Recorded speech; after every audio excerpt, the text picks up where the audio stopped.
What's going on, party people? This is your boy C Tech All Day coming to you live from Florida. Welcome to the Grinding Jiu Jitsu podcast. Today is a really special day while I go around the history of my Jiu Jitsu journey.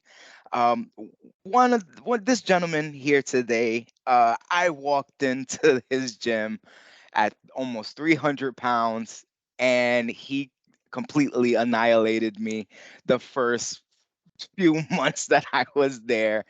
And it brings me joy to see him doing so good in jiu-jitsu and grinding it out that I had to get him on. And this is a long time coming. So everybody, I'd like to introduce Isaac Dova Dog Cordova. What's going on, Isaac? Yo, C Tech, appreciate you for having me on, man. Good to see you again.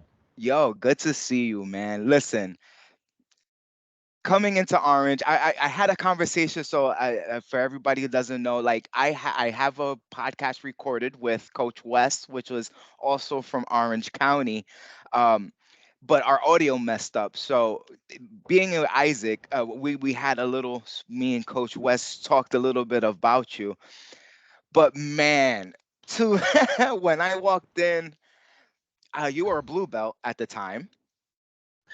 For You were a sure. blue belt at the time, and you were grinding hard and trying to get to that level. And I'm talking about living in that gym. I think I don't even remember a day you weren't at 10th Planet Orange.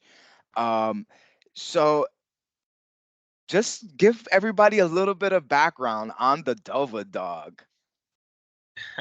On the Dova Dog story. All right. Dova Dog story starts. I was in the Marine Corps from 2013 to 2017. Served as a reconnaissance Marine at 1st Recon Camp Pendleton. And that's where Dova Dog came about. So they call you by your last name, Cordova. And some homies were just calling me Cordova Dog, and they shortened it to Dova Dog. And then when I met you was I would have been at Orange from 2017 starting on. And after I got out of the Marine Corps, it was just full time jiu-jitsu. I was going to college for a while too, but college was really just to justify being in the gym all day. And yeah, and right around that era when you met me at Orange, blue belt especially, I would have been in the gym 24/7, having nothing else going on, just straight in the gym trying to figure everything out for myself.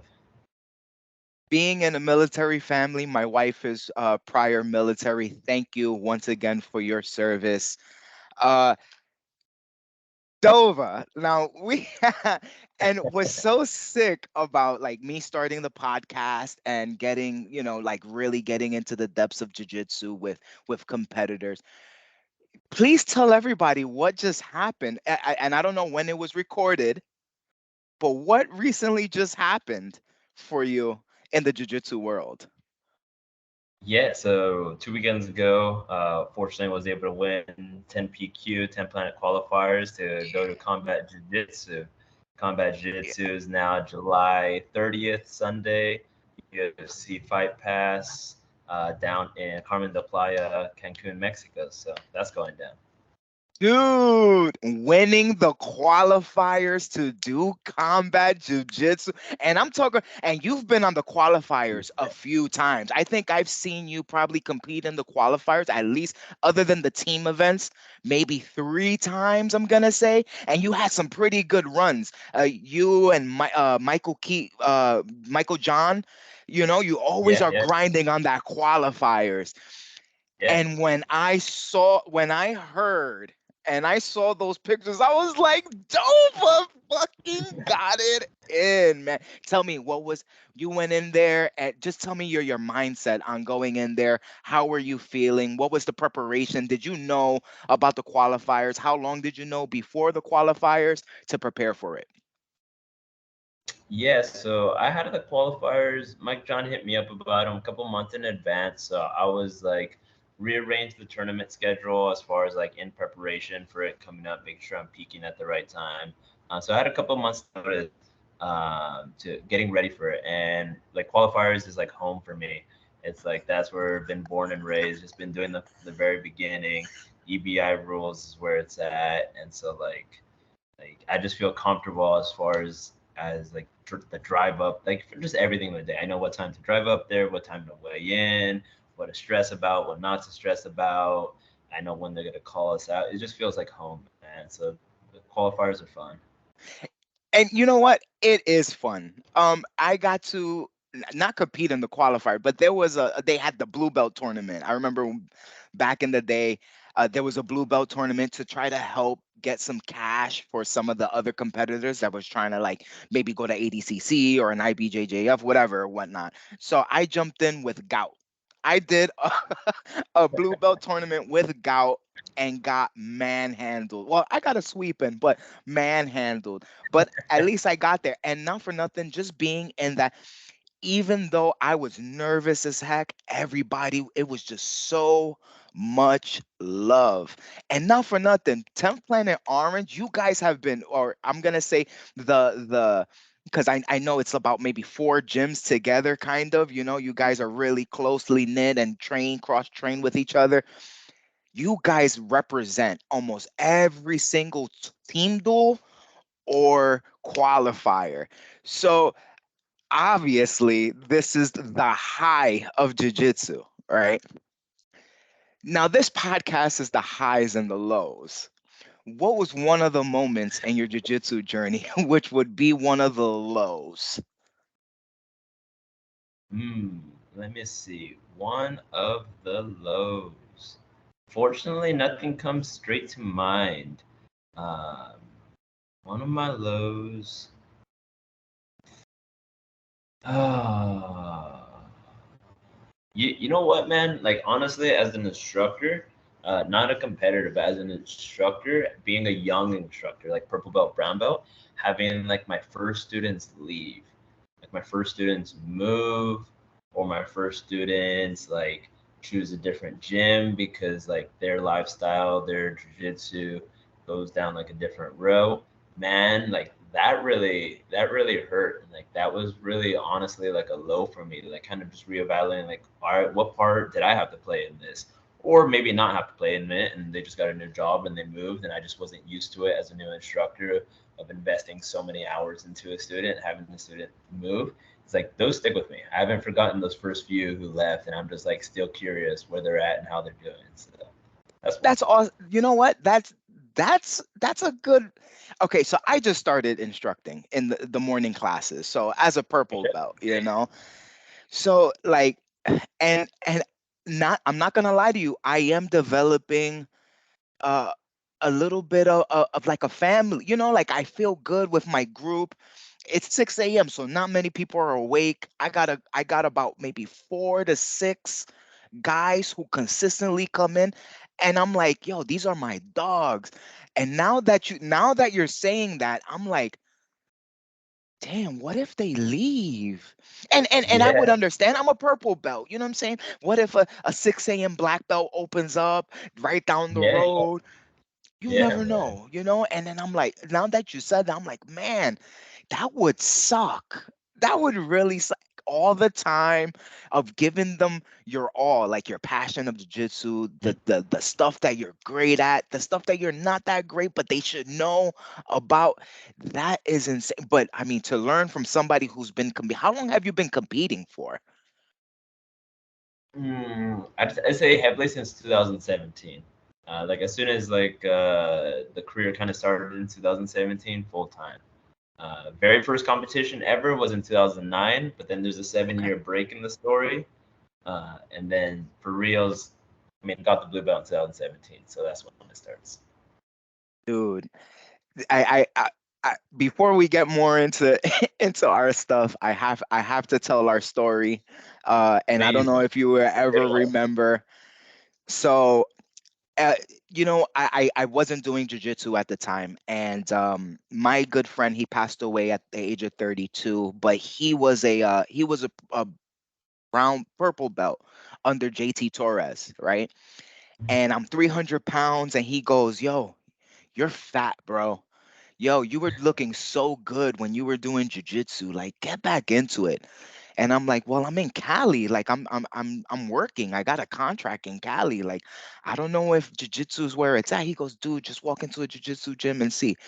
So I walk into 10th Planet Orange, and you guys welcomed me with open arms, dude. I felt so at home, and I grinded. And I'm talking about I probably did maybe sometimes I did 2 a days, but it was like maybe 4 or 5 days a week.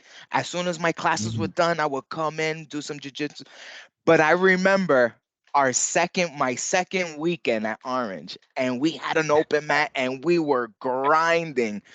And all of us, I'm talking about all of us, are like freaking dead, dead, dead, dead. We couldn't even move. And we walk outside, and you and at this time, we're young, we're blue belts. I wasn't even a blue belt at the time. And you were like, yo, see, you know what's really good to get your hydration back fast? And I was like, what's up? He was like, a nice course. It could be Sergio. It could have been Sergio, but somebody Man, that hands sounds like me. Sergio. That sounds like Serge hands me, but I know you were there. I know you were there. Serge hands me a Coors, and I'm like, but I'm not a beer guy, especially a Coors guy. He goes, just drink it, and I'm like, all right. I pop it open, freezing cold, and I took that first sip, and I was like, this shouldn't taste this good right now. And I was so dehydrated that any amount of carbs that I got, anything, was super refreshing. And I would never forget. It was just one of those moments I was like, yo, these guys know what's up. Yeah, outside of the chillage. Um, but okay, going back to your jiu-jitsu journey. So you start I see you as a blue belt. Okay, I leave Cali. You're grinding. You're doing tournaments. When when did you feel that your jiu-jitsu made it to that next level where when you competed you were like, you know what, I can hang in with the best of the best? I'd say so. So the trials, ADCC trials have been huge for me. Those have kind of been my landmarks as I've been competing. So it's like everything's on a 2 year cycle. You're getting ready for ADCC, and the trials are the first part of that. And your workload puts you there. And then if you don't make it, if you do make it, it just restarts another 2 years ADCC, and then you're just restarting the cycle. And I'd say I've gone through two of those cycles now. So the first 2000, I want to say 19 West Coast trials when I lost first round, but I did them as a purple belt. Did them as a purple belt, but just going to trials and like they were a little less popular. They were still pretty popular, but just a little less popular. And putting myself out there to compete the best, losing first round, all good. But from that moment on, it's like, okay, now we're at that level, and we're gonna stay at that level. And even though I lost first round, it didn't feel that bad. Fast forward 2 years later, maybe 3 years because COVID, and do East Coast trials, make it to the round of 16. Awesome. Then get Ooh, that that's right. That's right. Yeah, and then West Coast trials, and then make it to the round of 16 again, lose at the round of 16. But those really affirming that it's like, all right, well, other than the 16, like in the bracket, another 16, like uh, that's the level we're at. So really, trials have been my big like landmark spots, kind of telling me, all right, you're doing the right things. All right, so you got to be honest with me right now. Do you remember those names of those losses in the 16 where you're like, I hope Of I get course, to man. Of meet course, him man. again? Of course, man. Of course, of course, of course, man. I don't want to shoot shots, but will you say them in the pod? Who were the guys who took you out of the trials? Do you remember? Nah, I ain't gonna Okay. say no names Okay. All like right. I that. respect it. I respect it. I'll say a name. I'll say a name though. Keith Krikorian, like always been, because like he was at Buena Park at the time.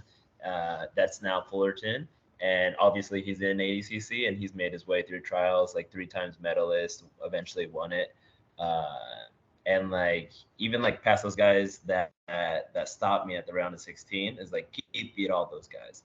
And so it's like, all right, we're trying to get to that Keith level, uh, and Shout Keith's out, the home. shout out to Keith. Yeah, shout out to Yeah, Keith. Keith is such a good kid, man. yeah, dude. Such a good kid. I remember hearing his name around the gym while I was over there. And then he moved to Orange, and then he was training with you guys. I was like, man, this kid is really good. And then fast forward, yeah, no, okay, okay. So Yeah, just talk about somebody putting in the work and making it, and that's all it is. You just got to put in some more work. So yeah, facts, facts, facts. So one question I do ask, and it's more of a funny question, but pertaining to jujitsu, have you ever called someone out in jujitsu and paid the price with an L? oh man. Yeah, I say a couple times more in training. I like talking trash in training. And Mike John's caught me quite a few times He after probably after guillotined your ass. after we're smack talking. Either a guillotine or a 50-50 heel hook. He's good at those. So I enjoy smack talking with my training partners, making it fun, making it a little gritty, and just kind of replicating game day environment, but in a safe way. In a But safe I'd way. say Mike John's definitely caught me a few times after some words, so it's fun. Shout out to Mike John. I might I have to reach out, see if he would be down for one of these, That's a because good he's one, been, man. yeah, He's he's been hot. grinding. He's been Yeah, grinding. He's been grinding OD, and he puts up performances, man. Like all you know what? Like all you guys have, like seeing the way that you guys run your gym, it for my jiu-jitsu career, coming back into jiu-jitsu, starting with coming back with you guys, do you understand how hard it is to find the gym to replicate, or at least have that feeling the way you guys made me feel training? I didn't feel 300 pounds training with you guys. I felt yeah. like a guy who was learning jiu-jitsu, who was overweight, but I was moving. Like I was moving. You guys made me move. You guys gave me the basics back. And man, like I walked out of Orange with a love of jiu-jitsu that, look at me now. I haven't stopped training since you guys. Like you guys put the love of jiu-jitsu back into my life, and it's taken off, and I thank you guys so much for doing what you do. And you always were a good dude to me, always looking out. Man, like you guys were freaking phenomenal. Um, Fun times those days.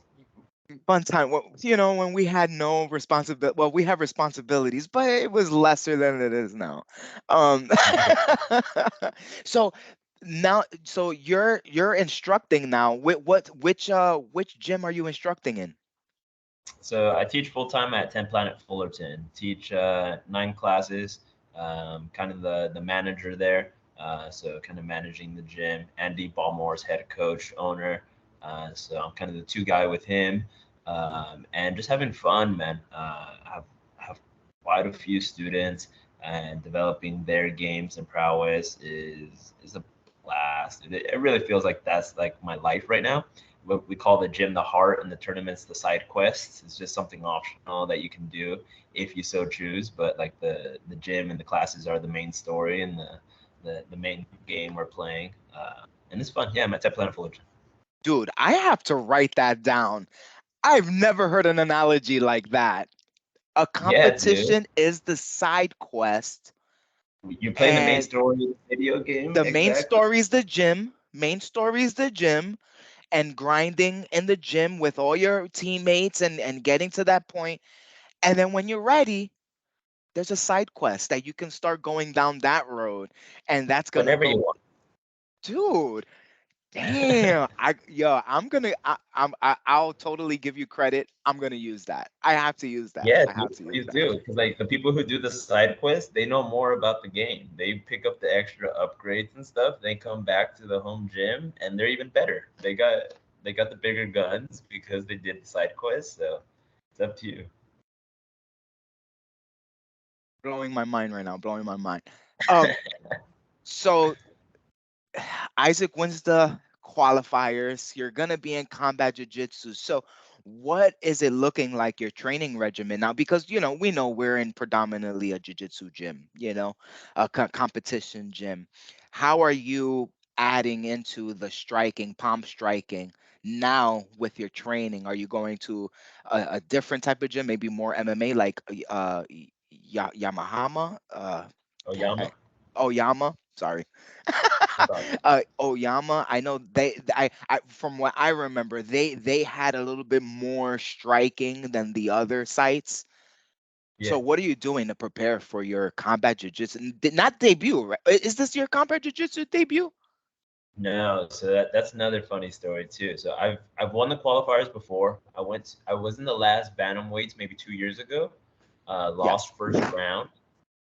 Then I had a super fight, but I got COVID on the flight down to Cancun. So I had COVID in Cancun, and I couldn't compete. So I just flew down, got COVID, flew back. So that was my second experience. Oh, Now, then I was down there twice to coach, and then now we're back competing at bantamweights. So who were you coaching?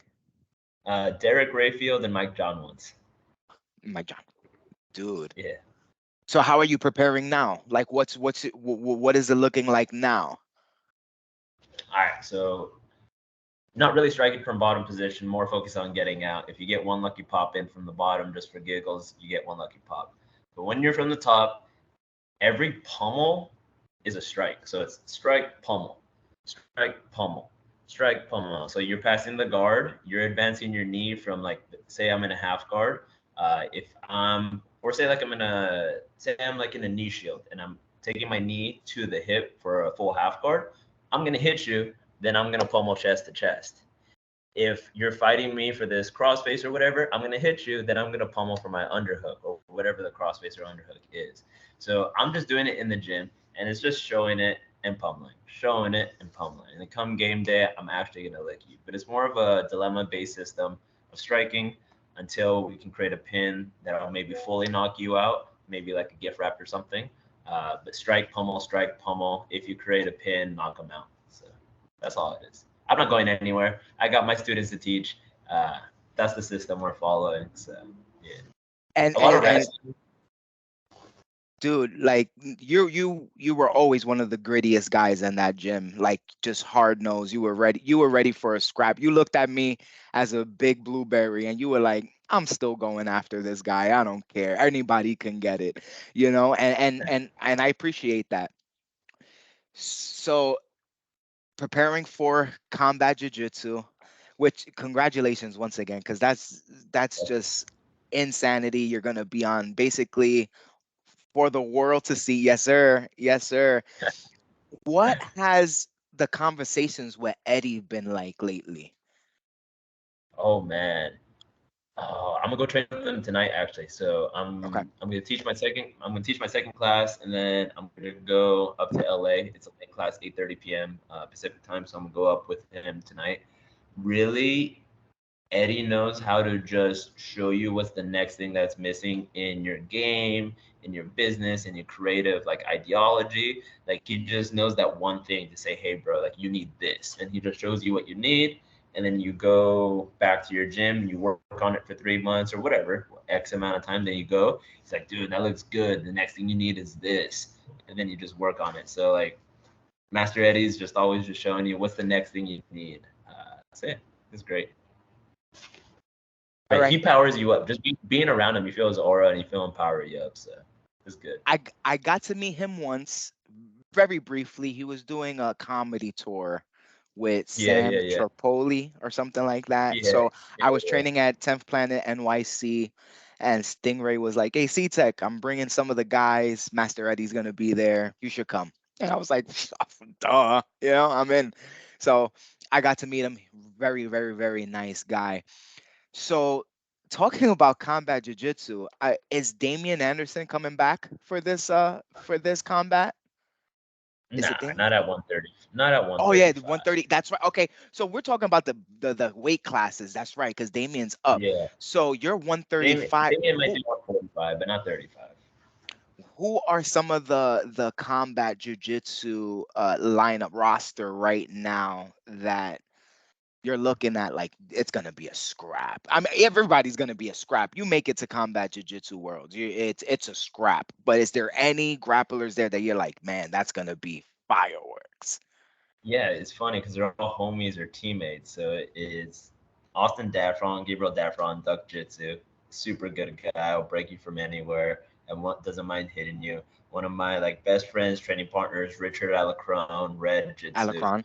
He's super good. Former champion. Elias Anderson, former champion. He'll be in it too. Manny Vasquez, 10 Planet Greenville, Lombard over there. Oh shit. Never trained, never trained with them, but looking forward to it. And a couple other good names. I think this is the most stacked bracket I've ever been in, as far as like other than the trials. Like this is like the most stacked bracket, so it's gonna be fun, man. I am super excited. I definitely got my UFC fight pass ready to go. I'm gonna mark it on my calendar, July 30. And I would like to extend the branch. If maybe after that tournament, maybe a week after, if you want to come back on the pod, man, and so we can chop it up after, just to give, like, it's totally up to you, bro. I am Do totally it. down to hear it, man. I Part two. appreciate you. Yeah, 100% part two. And I appreciate you giving me the time for today. I don't want to take too much. I know you got to teach, and I know you got training rounds over there in HQ. So I'm not going to take too much of your time. For everybody at home, so if just tell everybody what's coming up for you other than Combat Jiu-Jitsu Worlds, if you do, and if you don't, I'm just going to shout out your Instagram. Yeah, man, I appreciate that. Other than that, if you guys just have the time of day, go ahead and look into the Graceful Warrior Project. It's a Christian nonprofit I work with for girls who are underprivileged in Africa. Do missionary work with them out in Tanzania and the Congo. Look into it, the Graceful Warrior Project. Just tap onto the Instagram and you'll find everything that you need there. But it's a great project, so look into that. Oh, that's awesome. That's awesome. I'm Yeah, definitely got. I might have to try. I might have to link that in the description.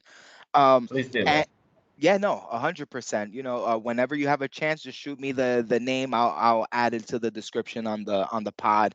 And if you want to find them on Instagram, it's at Dova Dog with two G's. Yes, Okay, sir. the Right double way. G. You know what I mean? You Right gotta way. recognize. You know, Amen. Isaac, I appreciate you, brother. It's good to see you. Good to catch up. I hope everything works well. I will be 100% cheering for you. And go get them, bro. Like, listen, one of those palm strikes, just know C Tech is on one of them. You know what I'm saying? Like, Oh, I got you. I got you. get her done. And Yeah, whenever man. you're in Florida, hit me up, bro. All right, will do. I appreciate you. Thank you so much, everybody. This was C Tech along with Dova Dog, Isaac Cordova on the Grindin' Jiu Jitsu podcast. Like, comment, subscribe, and Cash App so I can get a better microphone.